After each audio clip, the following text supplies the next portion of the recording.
यहाँ पे बात करेंगे वॉइस की। किसकी बात करें हम आज इसमें? वॉइस की। जनरली आपको पता है, कल भी मैंने आपको ये बताया था प्रीवियस वीडियो में कि एक्टिव वॉइस होता है हमारे पास और दूसरा क्या होता है? पैसिव वॉइस होता है। दो ही चीजें होती है हमारे पास, या तो एक्टिव वॉइस में दिया होगा कोई सेंटेंस या किस में दिया होगा आपका पैसिव वॉइस में सेंटेंस दिया होगा। तो अब इनको जब हम चेंज करते हैं तो ये according to the tenses change होते हैं। According to the tenses it will change into the various form.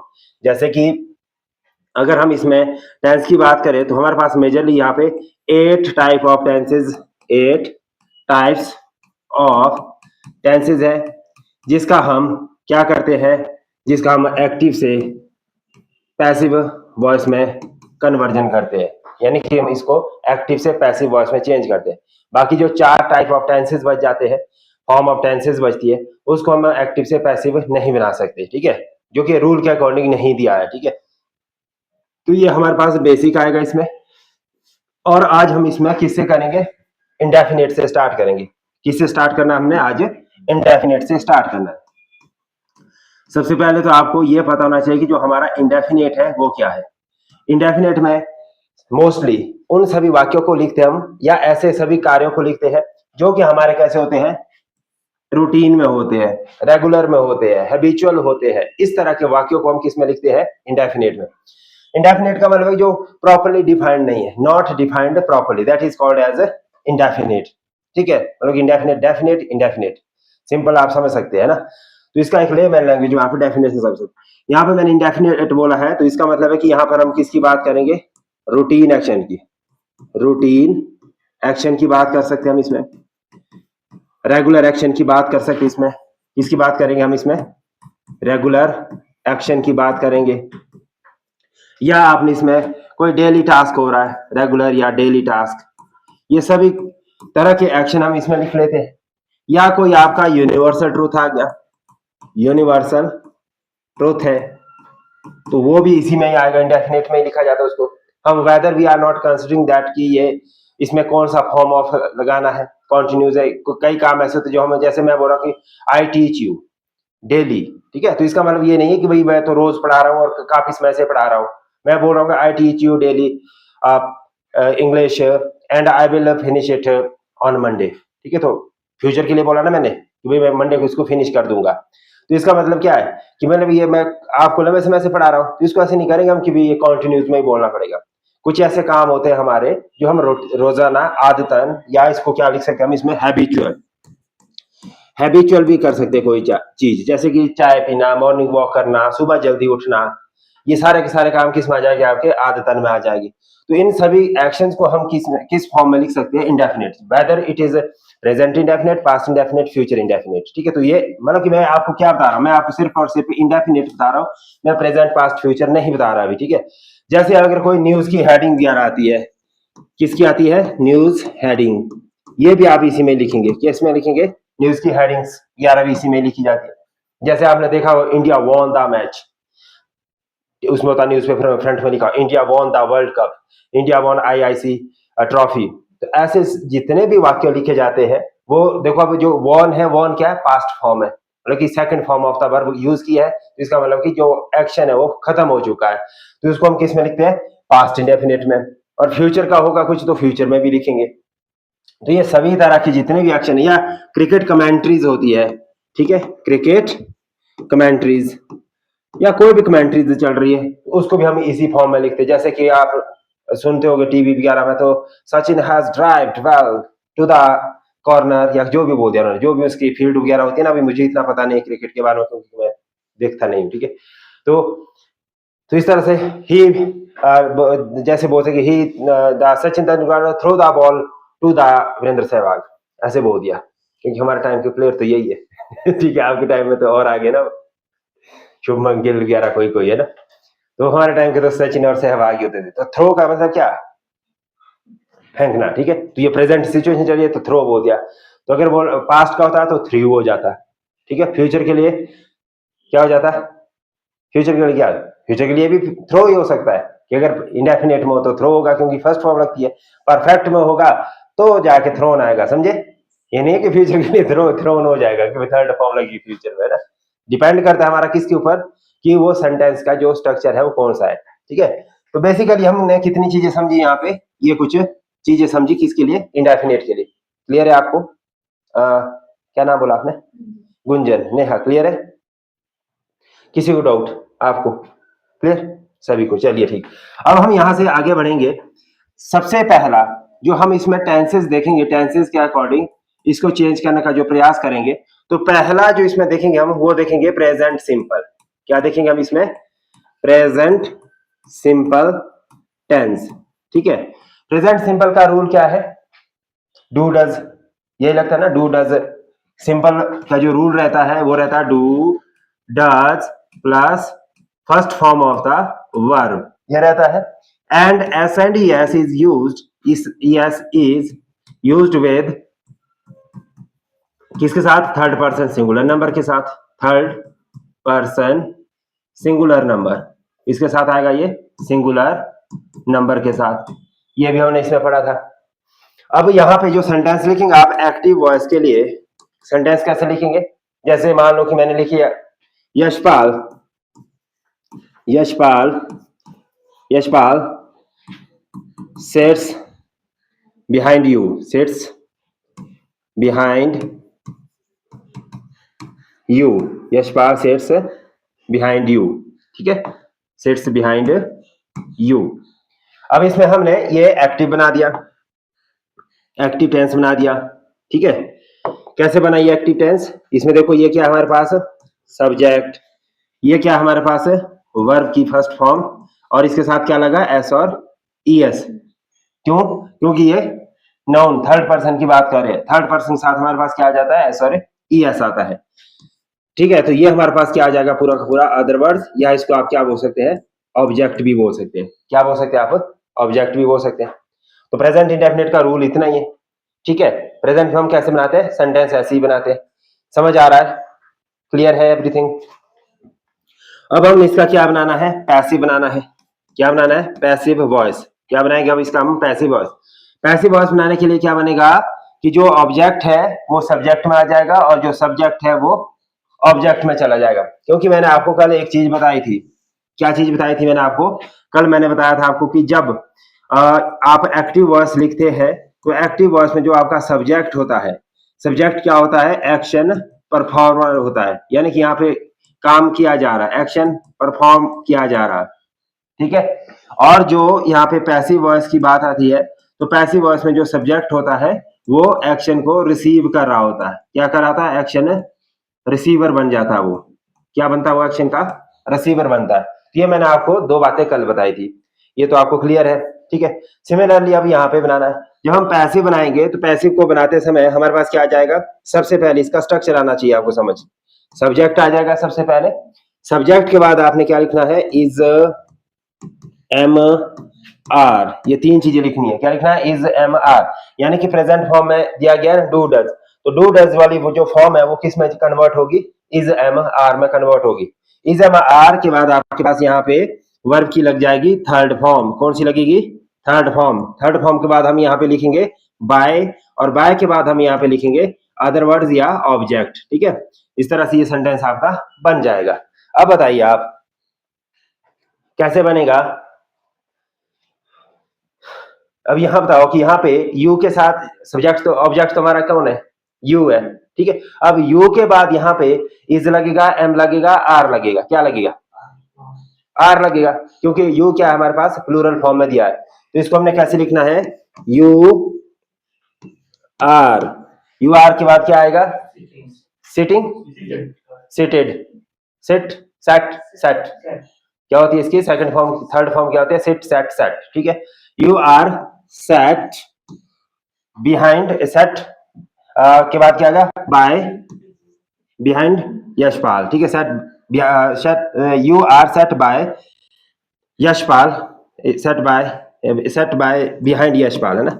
इस तरह से बिहाइंड यशपाल, ये कुछ इस तरह से आपका सेंटेंस बन जाएगा। ठीक है, और इसके अलावा दूसरा क्या लिखेंगे आप इसमें? कोई और एग्जांपल बताइए मुझे, बताइए आप यशपाल कोई example, any other example for this similar kind of sentences के लिए।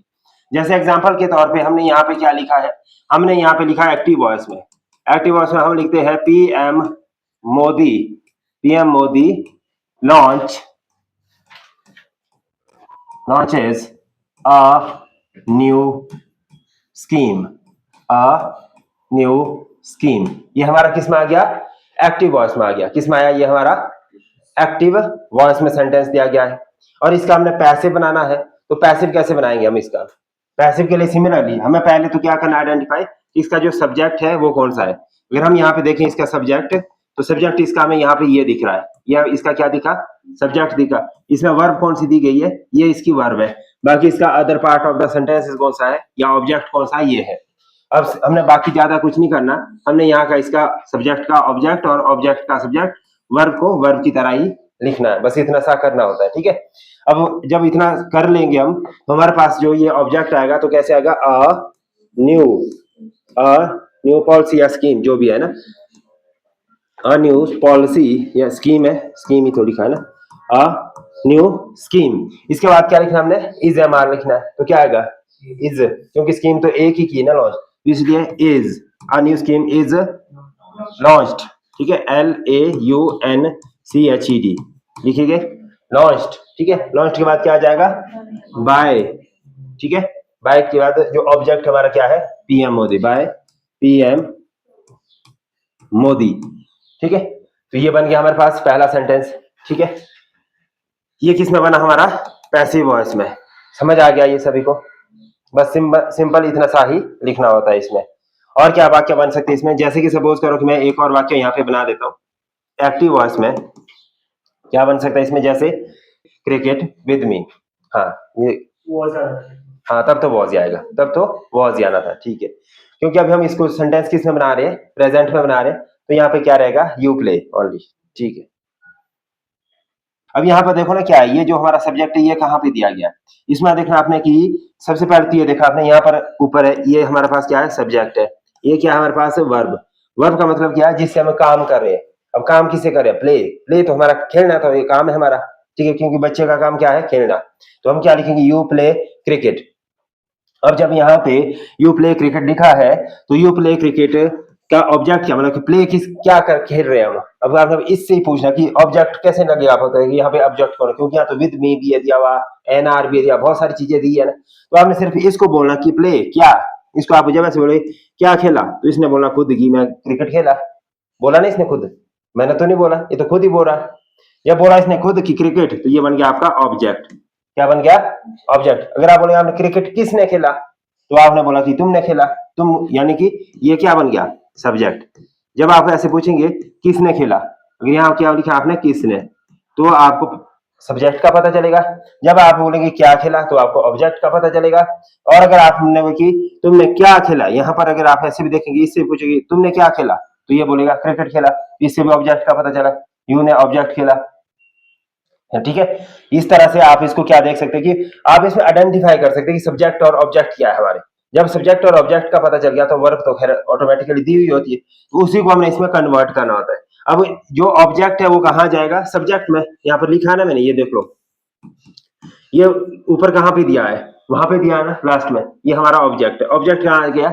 सबसे पहले यहाँ पे क्रिकेट कहाँ आ जाएगा? इसके नीचे आ जाएगा। यहाँ हमने क्या लिखा? क्रिकेट। क्या लिखा?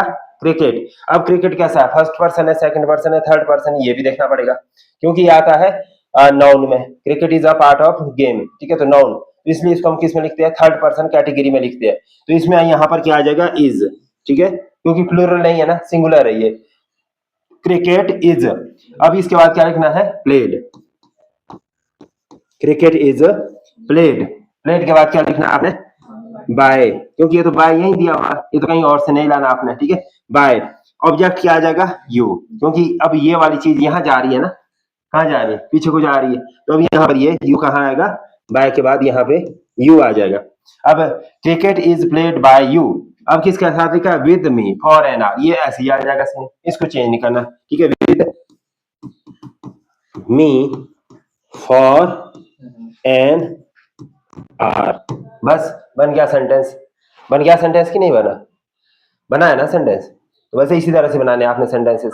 अब ये एक और सेंटेंस देते हैं आपको, ठीक है, ताकि आपको समझ आए। ठीक है, सेंटेंस आपका रहेगा, जैसे मान लो कि हमने बोल दिया नेहा नेहा comes to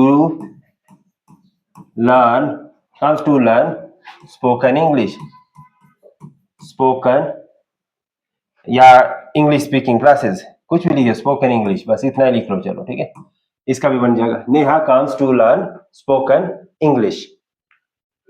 अब आपने इसका क्या, ये किस में दिया गया है, ये आपका दिया गया है एक्टिव वॉइस में। अब एक्टिव वॉइस का पैसिव वॉइस बनाना आपने, ठीक है, क्या बनाना है, पैसिव वॉइस बनाना है। पैसिव वॉइस बनाने के लिए मैंने बताया आपको कि ऑब्जेक्ट का क्या बनेगा, सब्जेक्ट, और सब्जेक्ट कहाँ चला जाएगा आपका, ऑब्जेक्ट में। बस इतना सा ध्यान रखना है, इसको आइडेंटिफाई करना है, और आइडेंटिफाई करके आपने अपनी कॉपी में लिख लेना, फिर जिससे मैं पूछूं वो बता दे आंसर, ठीक है। लिखो जरा आप,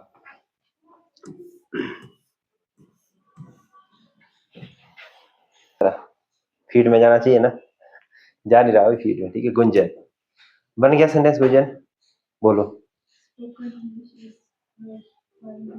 ठीक है। आप बताओ इधर, Spoken English is learned by Neha. इधर, Spoken English is learned by Neha. इधर बोलो, कुछ ना कुछ तो लिखा होगा। To learn spoken English is Neha. इधर Spoken English is learned by Neha. साहिल बना कुछ ये सेंटेंस एक्टिव से passive. To learn spoken English is learned by Neha. चलो, साहिल का प्रयास फिर भी बेहतर है, क्योंकि इन्होंने कोई वर्ड स्किप नहीं किया, क्योंकि वर्ड स्किप नहीं किया ना, भले ही सेंटेंस गलत है, कम से कम डालने का प्रयास तो किया, ठीक है। तो इसमें क्या आ जाएगा, सबसे पहले ऑब्जेक्ट ही आपका इसमें स्पोकन इंग्लिश, वो तो पता है, तो इसमें क्या लिखना आपने, spoken English, spoken English is. अब इसमें मेन वर्ब कौन सी है, कम है, वो तो पता है आपको, तो इसको लर्न तो बना नहीं सकते आप, spoken English is come to be learn, come to be learn by Neha, ये इस तरह से बन जाएगा, क्योंकि आपने इसमें लर्न मेजर है ना, इसको आप स्किप नहीं कर सकते। कुछ चीजें होती है ऐसी जिसको आप स्किप कर सकते हैं, ठीक है, कुछ चीजें ऐसी होती है जो मेजर है। अगर कम स्पोकन इंग्लिश तब तो ये ठीक होता, पर इसमें लर्न लिखा है तो लर्न को आप स्किप कर ही नहीं पाएंगे, ठीक है, क्योंकि किस लिए आई है, टू लर्न, सीखने के लिए आई, क्या सीखने के लिए आई है, स्पोकन इंग्लिश, तो आप इसमें कोई भी वर्ड स्किप नहीं कर सकते। आपको ये कैसे लिखना पड़ेगा, spoken English is come to be learn by Neha, is sense wise, ठीक है, किस वाइज, सेंस वाइज बिल्कुल, थर्ड फॉर्म है, हाँ तो कम ही थर्ड फॉर्म है, कम केम कम, कम केम कम, इसका हिंदी में क्या है, कि इसका हिंदी में आ जाएगा कि स्पोकन इंग्लिश सीखने के नेहा के द्वारा सीखी जाती है, स्पोकन इंग्लिश नेहा के द्वारा सीखी जाती है, समझे आप, मतलब कि स्पोकन का मतलब है तो यही होगा, ऐसे अब मैं ऐसे लिख लेता इसको, स्पोकन इंग्लिश नेहा के द्वारा सीखी जाती है। नहीं अगर यहीं तक ही होता, spoken English is come to be learn, ये कोई सेंस बना, spoken English is come to be learn, is come to be learn, तो ऑब्जेक्ट मिस हो गया ना, किसने सीखा, ये सेंस बना ना, लर्न तक तो नहीं बनेगा ना, बाय नेहा, किसके द्वारा सीखा, ये तो ऑब्जेक्ट तो देना जरूरी है ना, पैसिव का मतलब क्या कि ऑब्जेक्ट होना चाहिए आपके पास। एक्टिव वॉइस हम किसका बनाएंगे, पास्ट का, active voice for the past simple, यहाँ पे क्या लिखना आपने, पास्ट सिंपल, यहाँ पे क्या लिखना आपने, पास्ट सिंपल लिखना है। पास्ट सिंपल का रूल क्या है, what is the rule of past simple, past indefinite का रूल क्या है, सब्जेक्ट प्लस डिड, जिसका हम क्या लिखते हैं कि देखो वैसे तो इसका रूल क्या है, did plus did helping verb होती है इसमें, ठीक है, ये क्या होता है, डिड हमारी हेल्पिंग वर्ब के तौर पे लगता है, बट इसमें क्या लगती है हमारे पास, majorly second form of the verb लगती है। Second form of the verb पूरे ग्रामर में केवल और केवल एक बार लगती है, और वो कब लगती है, जब हम एक्टिव वॉइस या मतलब कि जो हम पॉजिटिव सिंपल सेंटेंस बनाते हैं, कब लगती है, पॉजिटिव सेंटेंस में, या इसी को हम क्या कहते हैं, सिंपल सेंटेंस में, ठीक है, किस में लगती है, सिंपल सेंटेंस में है। और यहाँ पर क्या है, जो हमारी हेल्पिंग वर्ब है, डिड का इस्तेमाल नहीं होता, नो हेल्पिंग वर्ब, आप क्या लिखेंगे, no helping verb used with the किसके साथ नहीं होती? हेल्पिंग वर्ब यूज हमारी पॉजिटिव सेंटेंस के साथ। No helping verb with the positive sentence. अब ऐसे नहीं लिखेंगे आप, जैसे कि मैंने बोला कि मान लो यही बोल दिया मैंने प्रकृति, प्रकृति, ठीक है, डिड गो टू शिमला, ऐसे नहीं लिखेंगे हम इसको, ठीक है, ये गलत हो जाएगा लिखना, ठीक है। हम कैसे लिखेंगे इसको? प्रकृति, ये डिड नहीं आएगा, गो की सेकंड फॉर्म आ जाएगी। गो की सेकंड फॉर्म क्या होती है? वेंट। कैसे होगा? प्रकृति वेंट टू शिमला, ठीक है, ये होगा। तो होगा ये सिर्फ और सिर्फ पॉजिटिव सेंटेंस में। नेगेटिव सेंटेंस में ऐसा नहीं होगा। नेगेटिव सेंटेंस में क्या आ जाएगा? जैसे हमारे पास नेगेटिव सेंटेंस आते हैं या इंटरोगेटिव सेंटेंसेस आते हैं, तो इनके साथ हमारे पास आ जाएगी यहाँ पे फिर first form of the verb. क्या आएगा हमारा यहाँ पे? First form of the main verb आएगी। तो ये किसका रूल है? पास्ट सिंपल का रूल है। और इस पास्ट सिंपल को एक्टिव वॉइस से पैसिव वॉइस में कन्वर्ट करने के लिए आपको क्या करना है? आपको यहाँ पे लिखना है सेंटेंस। अब जब हम एक्टिव वॉइस में सेंटेंस को लिखते हैं तो इसके लिए कोई भी सेंटेंस दे दीजिए आप। जैसे कि हमने क्या लिखा? आई, या जैसे आई राइट का क्या बन जाएगा? रोट। सेकंड फॉर्म तो रोट होती है ना। I wrote a letter, I wrote a letter. अब इसकी इंग्लिश क्या बन जाएगी? ट्रांसलेशन पैसिव वॉइस में कैसे बनेगा? ये मैंने आपको बताया कि जो एक्टिव का सब्जेक्ट होता है वो पैसिव में ऑब्जेक्ट बनता है, जो एक्टिव का ऑब्जेक्ट होगा वो पैसिव का सब्जेक्ट बनेगा। बताइए अब क्या बनेगा इसका ट्रांसलेशन? अ लेटर वॉज, ठीक है, रिटर्न बाय मी, ठीक है। क्यों? क्योंकि अब यहाँ पर क्या आएगा? यहाँ पे जब हम इसको सेंटेंस को लिखते हैं तो यहाँ पे सब्जेक्ट आ जाता है, सब्जेक्ट के बाद यहाँ पे V2 आ जाता है, और V2 के बाद यहाँ पे आपका ऑब्जेक्ट आ जाता है। बस इतना सा रहता है ये अभी, ठीक है, किसके? पॉजिटिव सेंटेंस के संदर्भ में। और अगर हम इसको लिखेंगे पैसिव वॉइस में, तो पैसिव वॉइस में क्या आ जाएगा आपके पास? यहाँ पे सब्जेक्ट आ जाएगा जो कि ये बन जाएगा हमारे पास अ लेटर। उसके बाद क्या आ जाएगा? वॉज और वर आएगा। क्या आएगा यहाँ पे? वॉज और वर, ठीक है। यहाँ पे क्या आ गया आपका? वॉज और वर आ गया। वॉज और वर के बाद यहाँ पे वर्ब की थर्ड फॉर्म आ जाएगी। वर्ब की थर्ड फॉर्म के बाद यहाँ पे बाय लगेगा। बाय के बाद यहाँ पे आपका ऑब्जेक्ट आएगा। अब जैसे आई है, आई का ऑब्जेक्टिव केस क्या होता है? मी होता है। आई का ऑब्जेक्टिव केस क्या है? मी है। तो इस तरह से हमारे पास क्या आएगा? Subject plus was were plus V3 plus by plus object. तो ये इसका रूल बन गया हमारे पास, है ना। तो इसी अकॉर्डिंग अब आपके सारे का सारे जितने भी टेंसेज है वो चेंज होते रहेंगे। आया समझ आपको यहाँ तक? कोई डाउट, कोई क्वेश्चन? ठीक है, तो आप कोई एक सेंटेंस यहाँ पे और लिखेंगे। जैसे कि हम क्या लिख सकते हैं यहाँ पे? ठीक है, जैसे आपने लिखा, मान लो कि क्या बोला था मैंने? आई वेंट टू शिमला, ठीक है, यही लिखा ना। अब यहाँ पे क्या है? बस इतना सा लिखना है आपने। आप कुछ भी लिख लो, चाहे आप प्रेजेंट में लिखो, कॉन्टिन्यूस, कैसा भी सेंटेंस लिखो, पर लिखने की कोशिश करो। गलत ही होगा ना, कैसे भी तरीके से लिख लिया आपने, गलत हो जाएगा, कोई बात नहीं, गलत को तो ठीक कर लेंगे हम, यानी कि प्रेजेंट का पास्ट, पास्ट का प्रेजेंट हम बना लेंगे यहाँ पे, फिर आपको वो समझ भी आएगा। पर कम से कम आपने कुछ लिखा तो है। अगर आप सीधा ही मना कर दोगे कि मैंने लिखा ही नहीं है, तो लर्निंग नहीं आएगी, है ना, तो सीखेंगे नहीं आप। इसलिए सीखने के लिए क्या करना पड़ेगा? आपको लिखना पड़ेगा। तो ये लिख लिया। अब आप इसको बनाओ जरा पैसे, इसी रूल के हिसाब से ऐसे बनेगा ये। देखो जरा बना के कोशिश करो एक बारी। क्या आएगा यहाँ पे? शिमला कहाँ आ जाएगा? इधर नहीं आएगा। गुंजन और नेहा कहाँ आएगा? शिमला यहाँ आ गया ना, ये शिमला है, ये यहाँ आ गया। अब आई कहाँ चला जाएगा? यहाँ चला जाएगा। आई सिंपल है ना, यहाँ चला जाएगा। ऐसे ही ड्रॉ कर देना अपना डायग्राम सीधा, बस 2 लाइन, बाकी कुछ नहीं लिखना। पहले आई का क्या बन जाएगा? मी। ऑब्जेक्टिव केस क्या होता है? मी, बस इतना लिख लो।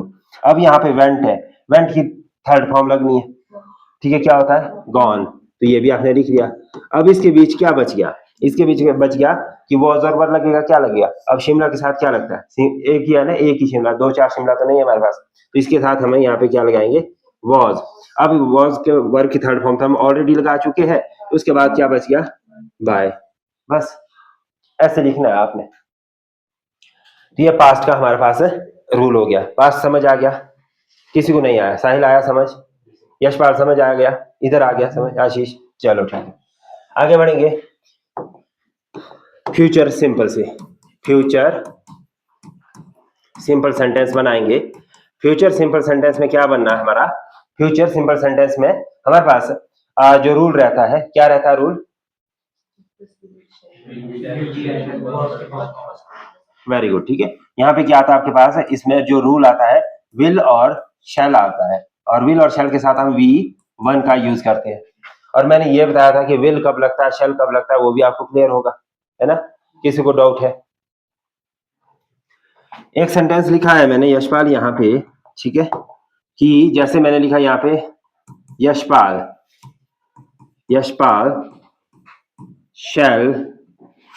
shall give you 10,000 on Monday। क्या ये सेंटेंस सही है, या ये वाला सेंटेंस सही है? जैसे मान लो कि मैंने लिख लिया ये ईशिता will give you some money। Ishita will give you some money, ठीक है। बोलना नहीं है ना, विस्परिंग क्यों करते हो आप? इतना ज्यादा बोलना नहीं होता आपस में ना, जब पूछूंगा तब धमाके के साथ बोलना है, ठीक है। बोलिए यशपाल, ठीक है। सेंटेंस दोनों की गलत है। सही है। किस वजह से सही है दोनों? क्योंकि देखो ना, एक में विल लगा है, दूसरा शेल है, तो दोनों ही नाउन है। अच्छा, थोड़ा सा कम प्रोबेबिलिटी दिखाता है अगर शेल यूज करते हैं। अच्छा, और विल भी वही है। गा तो शेल भी है। शेल प्रोबेबिलिटी ज्यादा, उसमें डोमिनेंस रूप में अगर हम इसको इंटरचेंज करते हैं, डोमिनेंस दिखाता है शेल। अगर हम इस पार्ट का शेल लगा रहे हैं, वो तो कॉन्स्टिट्यूशन में दिखाता है, India shall be the Bharat, वो तो कॉन्स्टिट्यूशन है ना, पार्ट है ना, डोमिनेंस ही दिखा रहा है। चलो ठीक है, आप बताओ राहुल।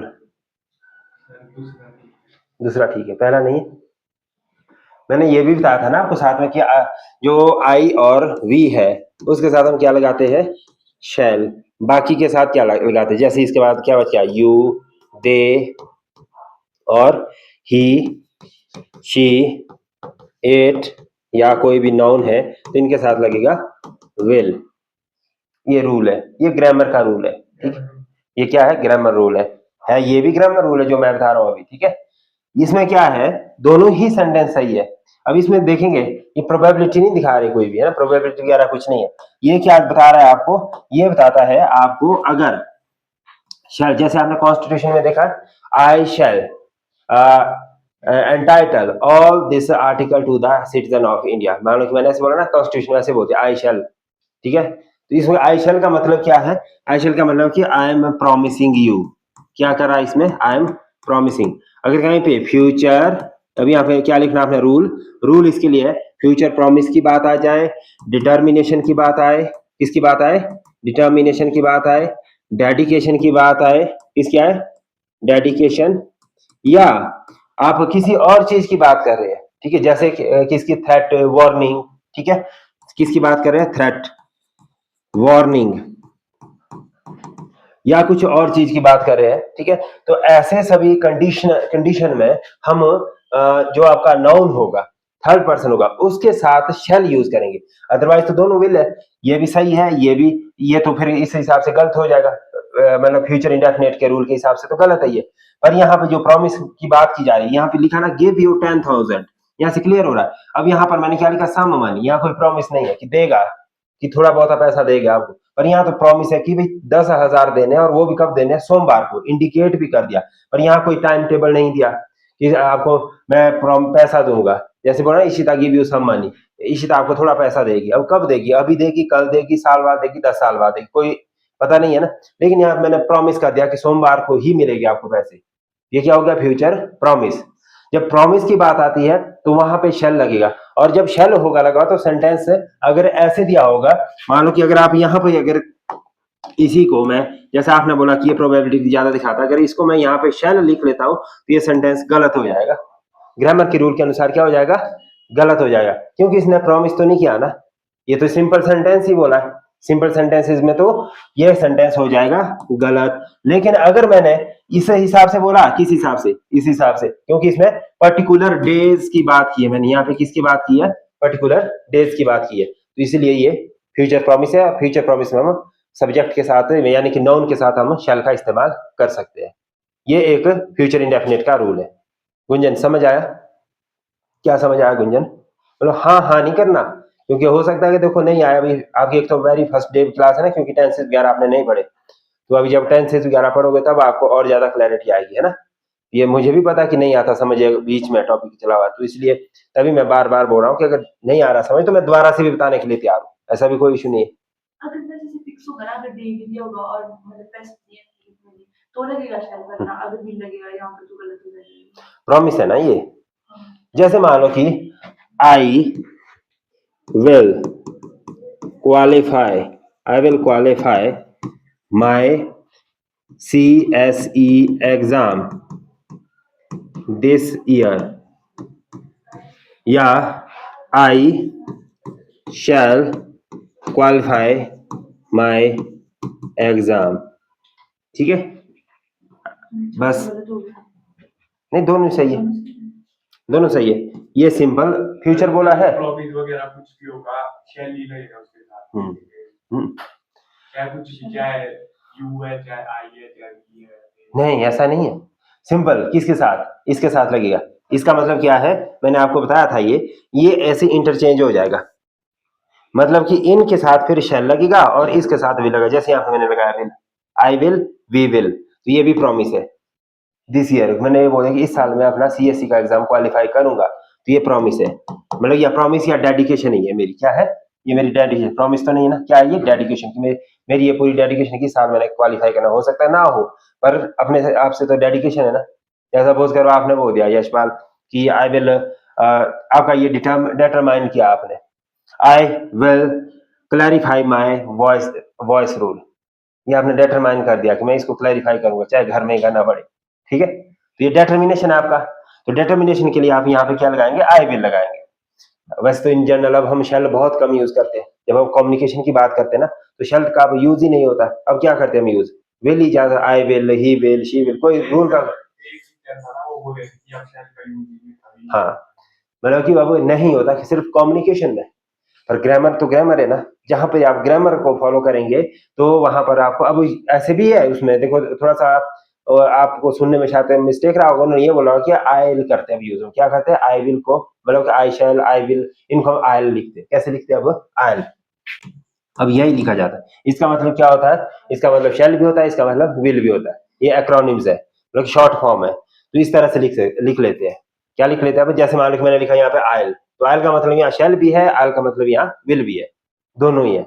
ठीक है, तो इस तरह से वहां पर तो आप गलत नहीं ठहरा सकते। अगर मान लो कि आपने इस तरह से लिख के दे दिया यहाँ पे आयल, तो अब मुझे नहीं पता कि आपने ये शैल लिखा कि विल, आप तो बाद में क्या बोलोगे? आप बोले नहीं सर मैंने तो शैल ही लिखा था, आपने मेरे मार्क्स काट दिए, आप तो बोल सकते हैं ना सर, है ना। तो ये सारी चीजें यहाँ पे आते हैं, पर ग्रामर में नहीं होता। जैसे हुआ था ना सेंटेंस एरर या सेंटेंस इंप्रूवमेंट, वहां पे होते ये एरर दिए हुए। बाकी ऐसे इन जनरल ज्यादा इसका कोई वो नहीं है, इन मतलब क्या वर्बल में बोल दो या कम्युनिकेशन में बोल दो, उसमें उतना ज्यादा फर्क नहीं पड़ता इसका।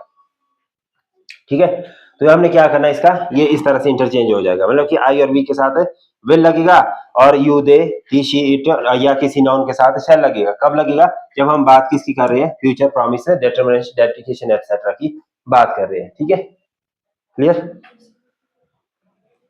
तो इसका एक हम वो बना लेते हैं सेंटेंस। सेंटेंस क्या बनेगा एक्टिव वॉइस में? जैसे कि क्या लिखेंगे हम? आई शैल टीच यू, बस सिंपल लिखा, I shall teach you English, I shall teach you English, बस इतना ही बनाओ। इसका पैसिव क्या बनेगा? Passive voice. एक्टिव वॉइस में क्या बना? ये हमारे पास यहाँ पे ये क्या हमारा सब्जेक्ट है, ये क्या हमारी हेल्पिंग वर्ब है। ठीक है, ये क्या है? टीच हमारा वर्ब की फर्स्ट फॉर्म है, यू क्या हमारा ऑब्जेक्ट है, ये क्या है? Other part of the sentences है। ठीक है, यानी कि ये टोटल अगर लिखे यू के बाद मैं वैसे क्या लिखता हूँ? अदर वर्ड्स लिखता हूँ, तो ये सारा उस पार्ट में आ जाएगा। अब इसका पैसिव कैसे बनेगा? पैसिव बनाने के लिए आपको क्या करना पड़ेगा? यहाँ पे सबसे पहले तो सब्जेक्ट लिखना पड़ेगा, सब्जेक्ट प्लस यहाँ पे क्या आ जाएगा? विल, शैल प्लस बी, क्या आ जाएगा यहाँ पे? प्लस बी, बी के साथ क्या आ जाएगा? V3, V3 के साथ क्या आ जाएगा? बाय, और बाय के साथ क्या आ जाएगा? अदर वर्ड्स या ऑब्जेक्ट। बस अब कुछ नहीं करना आपने, वहां से इधर ले आना और इधर से उधर ले जाना। के लिए परफॉर्म करिए तो यू के लिए करिए तो ये आएगा आपका यहाँ पे, ठीक है। पर मैंने बोला कि एक कॉमन सेंस, जो सेंस के हिसाब से ना, सेंस के हिसाब से तो दोनों सही है, लेकिन अगर थंब रूल में चल जाएंगे ना आप इंग्लिश के, मतलब कि एक्टिव से पैसिव, एक्टिव से पैसिव क्या होता है कि जो आपकी मेन वर्ब है, मेन वर्ब के बाद ऑब्जेक्ट क्या दिखा रहा है, ये दिखा रहा है, वो तो यही आएगा ना, ऑब्जेक्ट का क्या बन जाएगा, सब्जेक्ट बन जाएगा। तो यहाँ पे आ जाएगा you will be taught English by me, तो ये आ जाएगा फिर, ठीक है। तो ये मतलब कि कॉमन सेंस है तो दोनों रख सकते हैं, पर अगर आपको कहीं पे स्पेसिफिकली, जैसे मान लो बैंकिंग का एग्जाम है, तो ये वाला सेंटेंस आपका सही रहेगा। बैंकिंग के एग्जाम में कौन सा सेंटेंस सही रहेगा, ये वाला। और बाकी इन जनरल तो खैर तो सेंस वाइज दोनों सही है, क्योंकि आप दोनों लगा सकते हैं इसमें, ठीक है, क्योंकि ये दोनों ऑब्जेक्टिव केस में ना, इंग्लिश भी और यू भी।